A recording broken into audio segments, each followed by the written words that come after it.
الحمد للہ رب العالمین والصلاة والسلام علی سید المرسلین اما بعد فاعوذ باللہ من الشیطان الرجیم بسم اللہ الرحمن الرحیم صلی اللہ علی حبیبہ محمد وآلہ وسلم۔ تفسیر القرآن چینل کی طرف سے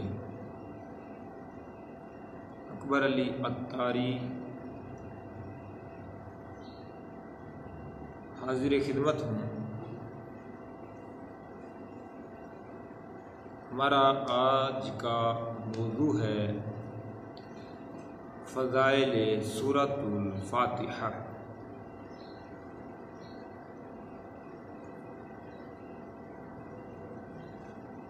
اس ضمن میں بہت ساری احادیث مبارکہ آئی ہیں، چند ایک فضائل میں ثواب کی نیت سے پیش کیے دیتا ہوں۔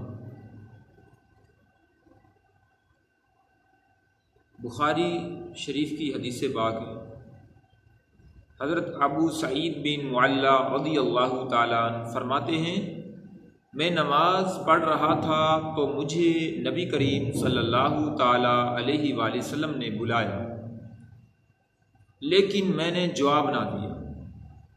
جب میں نماز سے فارغ ہوا تو حضور علیہ السلام کی بارگاہ اقدس میں حاضر ہو کر عرض کی، یا رسول اللہ صلی اللہ علیہ وآلہ وسلم، میں نماز پڑھ رہا تھا۔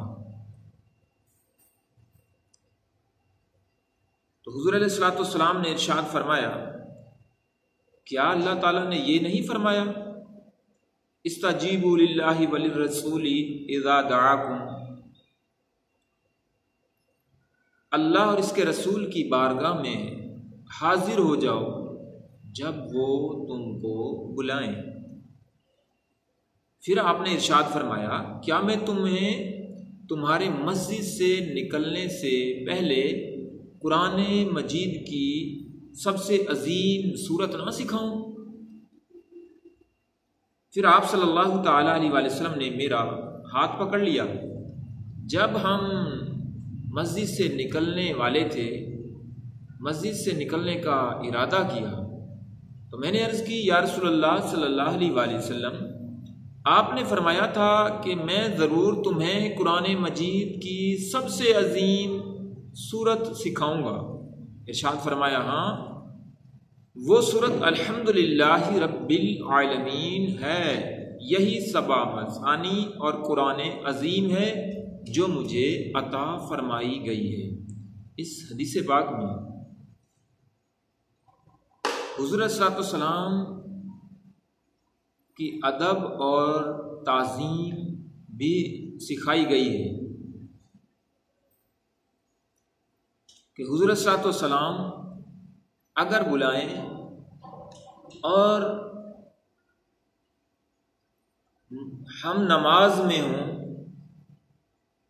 یہ حضور صلی اللہ علیہ وسلم کے ظاہر زمانہ کی بات ہے، حضور کے صحابی تھے جو نماز میں مصروف تھے۔ جب صحابی نے جواب نہ دیا تو حضور صلی اللہ علیہ وسلم نے سورہ انفال آیت نمبر 24 آپ نے تلاوت فرمائی کہ اللہ تعالیٰ نے فرمایا ہے کہ جب رسول اللہ صلی اللہ تعالیٰ علیہ وآلہ وسلم بلائیں تو حاضر ہو جاؤ۔ اللہ اکبر۔ دوسرا، اس حدیث پاک میں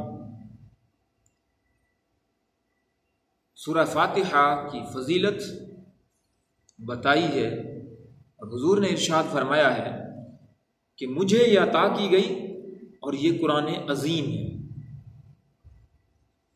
اسی طرح مسلم شریف کی حدیث پاک میں ہے، حضرت عبداللہ بن عباس رضی اللہ تعالیٰ عنہما فرماتے ہیں، ایک فرشتہ آسمان سے نازل ہوا اور اس نے سید المرسلین صلی اللہ تعالیٰ علیہ وآلہ وسلم کی بارگاہ میں سلام پیش کر کے عرض کی، یا رسول اللہ صلی اللہ علیہ وآلہ وسلم، آپ کو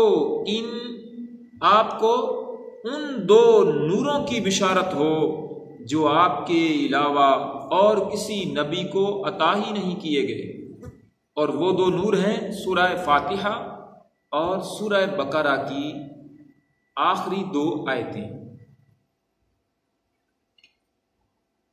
اسی طرح ترمذی کی حدیث حضرت ابی بن کعب رضی اللہ تعالی عنہ سے روایت ہے، حضور پرنور صلی اللہ تعالی علیہ وآلہ وسلم نے ارشاد فرمایا، اللہ تعالیٰ نے تورات اور انجیل میں ام القرآن کی مثل کوئی سورت نازل نہیں فرمائی۔ سبحان اللہ۔ اور یہ سورت یعنی سورہ فاتحہ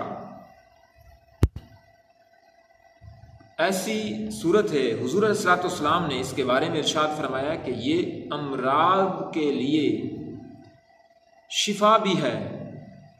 شعب الایمان حضرت عبد الملک بن عمیر رضی اللہ تعالی عنہ سے روایت ہے، نبی کریم صلی اللہ تعالی علیہ وآلہ وسلم نے ارشاد فرمایا، سورہ فاتحہ ہر مرد کے لیے شفا ہے۔ تو اپنے لیے، دوسروں کے لیے اس سورہ مبارکہ سے مرض کی شفا کے لیے دم کیا جا سکتا ہے۔ اور اس بارے میں حدیث پاک بخاری شریف کی ملتی ہے،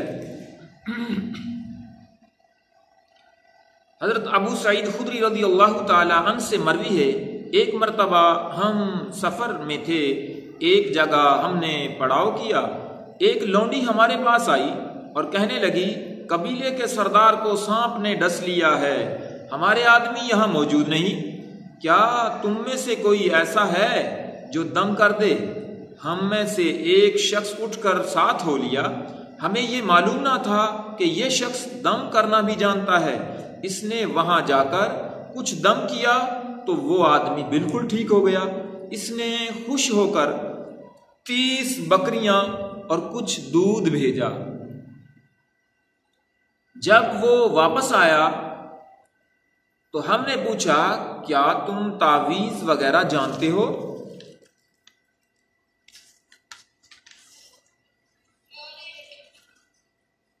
وہ کہنے لگا، میں تو صرف سورہ فاتحہ پڑھ کر دم کیا ہے، میں نے صرف سورہ فاتحہ کا دم کیا ہے۔ ہم نے کہا کہ اس مال کو نہ کھاؤ حتیٰ کہ ہم رسول اللہ صلی اللہ تعالی علیہ وآلہ وسلم کی بارگاہ میں پہنچ جائیں اور اس کے بارے میں آپ صلی اللہ تعالی علیہ وآلہ وسلم سے دریافت کر لیں۔ جب ہم مدینہ منورہ پہنچے تو آپ صلی اللہ تعالی علیہ وآلہ وسلم کی بارگاہ میں حاضر ہو کر تمام ماجرا عرض کیا تو آپ صلی اللہ تعالی علیہ وآلہ وسلم نے فرمایا، اسے کیسے پتہ چلا یہ دم کرنے والی صورت ہے؟ لاؤ میرا بھی حصہ نکالو اور باقی حصہ تقسیم کر لو۔ صحیح مسلم اور ابو داؤد میں بھی یہ حدیث شریف ہے۔ مسلم کی بعض روایات میں ہے کہ دم کرنے والے حضرت ابو سعید خدری رضی اللہ تعالی عنہ ہی تھے۔ تو یہ بڑی عظیم صورت ہے، بہت سارے اس کے فضائل ہیں، چند کا ہم نے ذکر کرنے کی کوشش کی ہے۔ اللہ تعالیٰ قبول فرمائے۔